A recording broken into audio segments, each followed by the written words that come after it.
they've got their own paths to send the illicit drugs into America. Those are the drugs that are killing our young people now. And again, it's the number one cause of death in America today for young people between the ages of 18 and 45, drug overdose. Thank you, Joe Biden, for collapsing the border and accelerating that. It's just shameless.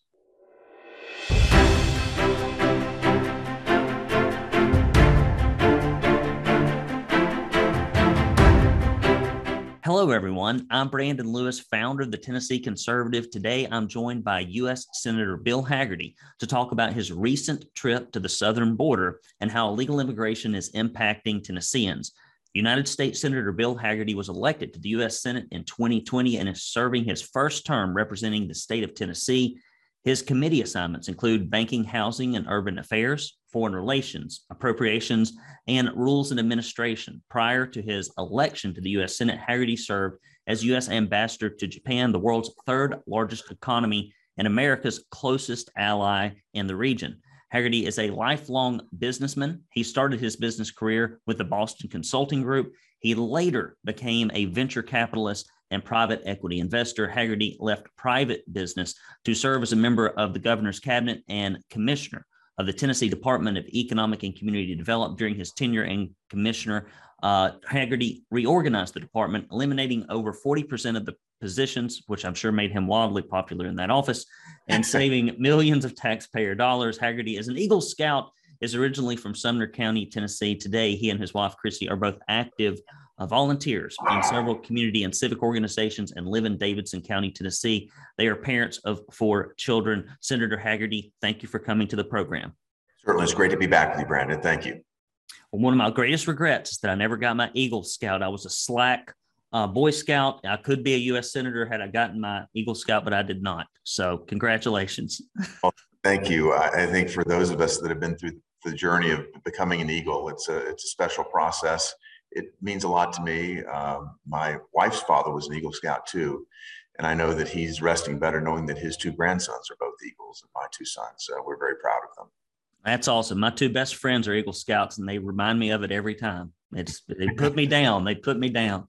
So the other night, I heard you speak extensively about illegal immigration in Hamilton County at the Republican Party Lincoln Day dinner. I think that might have been like the number one thing you spoke about. So I reached out to your staff because I wanted to get this message into a wider audience. We're the only organization, publication that really focuses on this topic in the state. Tell our subscribers what you saw recently when you went to the southern border, please. Well, Brandon, I was fortunate to lead a delegation of Tennessee sheriffs and mayors to the southern border because I've been hearing from them over and over again, ever since Joe Biden took office, that each month is worse than the month before it in terms of number of drug overdoses, the number of deaths by drug overdoses, human trafficking, crime. It's just, it's something that's happened at our southern border, but it's turned every county and every town in Tennessee into a border town when you think about it. And last year, we experienced nationwide over 100,000 deaths due to drug overdoses. That's happening right here in our home state. And it's affecting our lives. Everybody probably knows somebody. If it hasn't touched their own family, they probably know somebody or someone's family whom it has. And this is a tragedy that should never be taking place. What's happening at the southern border is that they are using human beings. The cartels are. These cartels are massive, multi-billion-dollar criminal organizations in Mexico. They've partnered up with the entities in communist China that are sending over fentanyl and the precursor chemicals to make fentanyl. They've turned that into a massive drug operation down there. Again, they're partnering with the Chinese Communist Party to do this, and then shipping this illicit drug over the border after they've used human beings that they're pushing across the border to burden and overwhelm the Customs and Border Patrol agents. So what we've seen is Customs and Border Patrol completely overwhelmed now that Joe Biden has destroyed the Remain in Mexico policy that President Trump successfully negotiated. Now that they've just walked away from the wall, there are big gaps down there. You can't believe it until you see it with your own eyes. And what you do see are children, mothers, young women who've been treated very poorly, who've been on journeys that have lasted for weeks, if not months. They've been exposed to terrible humanitarian issues. These people are the fodder that the cartels are using to push across the border, again, to overwhelm our Customs and Border Patrol agents. And then they've got their own paths to send the illicit drugs into America. Those are the drugs that are killing our young people now. And again, it's the number one cause of death in America today for young people between the ages of 18 and 45, drug overdose. Thank you, Joe Biden, for collapsing the border and accelerating that. It's just shameless. Well, it's happening all over the border, but it's happening here in Tennessee. We broke the story about that illegal immigration center here in Chattanooga. We've had people send me daily, Senator, pictures of big bus loads of people in front of Social Security offices right here in Chattanooga, Tennessee, and all across the state. And now it's kind of like we've just grown used to it and numb to it, and we allow it. So what are you hearing? That's what's happening at the border. What are you hearing around our state about the impacts of illegal immigration on Tennessee's education, welfare, and medical systems? I know people bend your ear on this stuff all the time. What can be done about it locally or at the state level until we can regain the Republican majority up in D.C.? It's proven to be very difficult. As soon as the story broke in Chattanooga about the people that they were sending in there in the dark of night by private planes into Wilson Air Terminal, and again, putting them into the facility you just mentioned, we have been trying to get to the bottom of the answers here. We've reached out to the Secretary of Homeland Security, the Secretary of HHS. Both of them have responsibility for this. Neither of them will answer because, as you mentioned, not only does it burden our communities and our law enforcement officers, it burdens our hospital system, our education system. They will not provide the information to us. We have a right to know who's coming in. The numbers, the people, they're not going to provide this information at all. And it's going to require us gaining oversight to be able to do that. That means an election in November. In the meantime, though, we've still got tools that we can use to slow the flow. Title 42 is something that is another Trump-era policy that was invoked. Again, it was a public health rationale for blocking people from coming across the border. And the public health concern at the time, of course, was COVID, perhaps tuberculosis.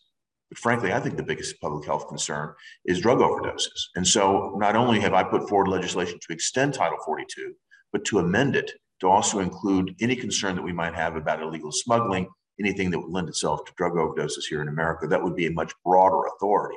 What Biden wants to do is rip this all away and give the Border Patrol agents nothing in terms of a tool to turn people away. And I can tell you this, having met with Border Patrol agents for 3 days at our southern border, they signed up for this job to protect our border, not to become people that are hired just to process people more rapidly than ever into our country. That's not what they signed up for. I can tell you morale is as low as I could possibly imagine. Well, I agree. I know that you used to be involved in state government, and morale was pretty low for Republicans here. We had a very simple bill that would have stopped the mass transportation of illegal aliens into our state. It got killed by Republicans. We had another one to stop the funding of education for illegal immigrants at taxpayer expense. It got killed by Republicans. We had strict E-Verify bill, got killed by Republicans. And now we just signed letting non-citizens have licenses at the professional and commercial level.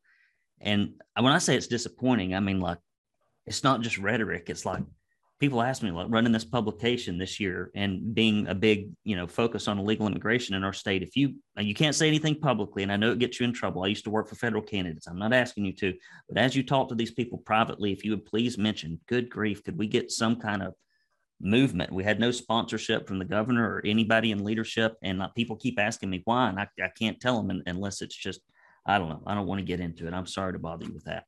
But it's been disappointing, Senator. So any advice you have, you can tell me offline. I'm working on it. If you've listened this far, you're one of the true blue Republicans that care about what's going on in our state. So let me tell you, we are the only organization in the state of Tennessee that's doing this kind of reporting so that you actually know who's conservative and who isn't. So if you would go to TennesseeConservativeNews.com/support, this has been the hardest damn thing I've ever had to raise money for. I've raised money for the Muscular Dystrophy Association, Baylor School, state and local candidates, federal candidates, my fraternity, church, you name it. This thing has been the hardest to get support for because there's no money in keeping people free. And there's a lot of money in taking people's rights away. So if you'll go to TennesseeConservativeNews.com/support, if you give $50 or more or a $10 plus recurring donation, we will send you this Don't California My Tennessee tumbler. If you put the convictions and the courage of the majority of these people on these committees up in Nashville in here, which would amount to about this much conviction and courage only when it's politically expedient. And if you put it in here and you shook it up, it would swell all the way to the brim and perhaps even overflow out of this because it has magical properties. We'll also send you a Don't California My Tennessee bumper sticker. along with a proud Tennessee conservative bumper sticker, and you will get my heartfelt appreciation, plus this directory of your state and local, your state elected representatives in the House and the Senate. And I hope that thing changes. I hope that thing really changes a lot between now and the election, because we need some conservative legislators up there to quit lying on the campaign trail and to start doing things in committee. So please do go to TennesseeConservativeNews.com/support and hit that support button. You'd be one of about 3 people to do it. Moving right along. Between now and the midterms, what is the Republican strategy in D.C. to curtail illegal immigration to the degree that it's possible, being in the minority? I know it's challenging up there. I've got friends up there. What do you think we need to do? Brandon, you're right. It is challenging, but we have been talking about this a lot. We've actually got Democrats coming on board in terms of keeping Title 42 in place. Democrats that are worried about their own reelection. You think about Democrats like Kirsten Sinema and Mark Kelly in Arizona. They've got a massive illegal immigration problem there. They're getting a lot of pressure, a lot of pushback from their constituents. I think we're going to see more and more Democrats realize that we at least need to have some type of tool for Customs and Border Patrol agents to push back. And I was there with the agents the night that they found out that Joe Biden was going to destroy Title 42, that he was going to lift it effective May 23rd. It was just like a pall of depression that came over the room as they were told that night. This was during the shift change, so the night shift could come on duty. And when the lead officer there explained to them that Title 42 was going to be lifted effective May 23rd, it was just, you could just feel the wave of depression creeping over the room. I feel like they're just so demoralized. And I hope that some of my Democrat colleagues would actually come to the border. If they saw what I saw, if they saw what the sheriffs and mayors from Tennessee who were with me saw, I can't believe that they would want to stand by and let this humanitarian crisis continue. And if they just think about the numbers in terms of how many people are dying in their states too from drug overdoses, how can they turn their head the other way? How can they look the other way in the face of this tragedy?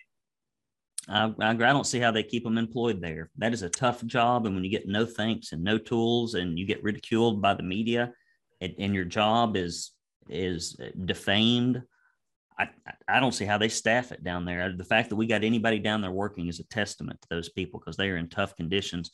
Is there anything else on your mind that you'd like to tell conservatives about in Tennessee unrelated to illegal immigration? Just, hey, guys, you probably didn't know this. This is something I'm working on. This is something you need to be aware of in the state. Please share it with us. Well, this is something that's in a completely different lane, but it's something that I bet our listeners have not heard about, because it turned out to be not controversial, but something that'll be very effective. As you mentioned earlier in your introduction, I've been a businessman all my life. My approach is as a business person would approach a problem.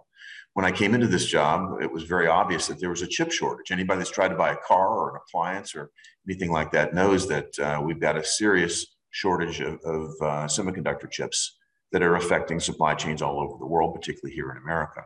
So I got on the phone and I called a number of chip manufacturers in Asia, in Europe, other parts of the world to ask them what stands in the way of you manufacturing these chips here in America. Why don't we have capacity here in America to manufacture chips? It seems like a national security issue to me. It's a vulnerability that's obviously very strategic for us.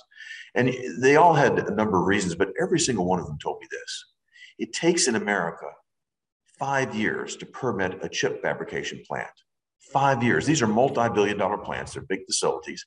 And the EPA requirements are so strenuous that by the time they've actually got the permit approved, the technology's already evolved onto something else. 5 years is too long in the technology world, particularly in an arena like chips. So what I did was I lifted some fast-track permitting language from the infrastructure bill. It had already been approved. It's a fast-track process that forces the bureaucracy to process these permitting applications in parallel rather than in series. It may make the bureaucrats work a little bit harder and a little bit faster to get the same job done in a much shorter period of time. So we take the 5-year window and shorten it to 18 months. You'd be surprised at this, but 99 of my Senate colleagues agreed with me, and we've passed that out of the Senate. Trying to get House support for this right now. This is the type of thing that actually solves a problem for America in the midterm and the long term. That will make us competitive again to get chip manufacturing back here in America. These are the types of solutions I think that Tennesseans sent me to Washington to try to address and solve.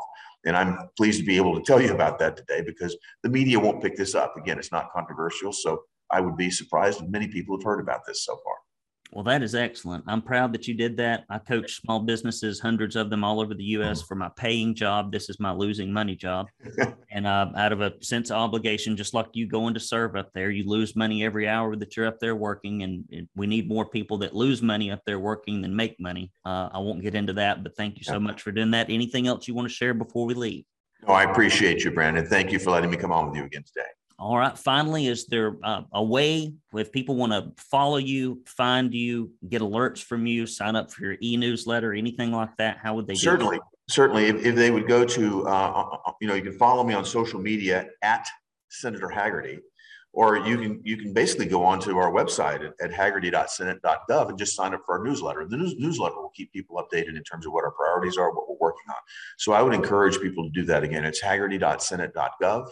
Or, our handle is Senator Hagerty, at Senator Hagerty. Hagerty.senate.gov. Jason, if you would, in post-production, put that puppy up on the screen so people have time to take a look at it. You've been very gracious with your time. I appreciate you making people aware of what's really going on with illegal immigration all over the nation. I know our subscribers value being in the know. If you enjoyed this interview, go to TennesseeConservativeNews.com, hit the subscribe button, or search Tennessee Conservative wherever you get your podcast.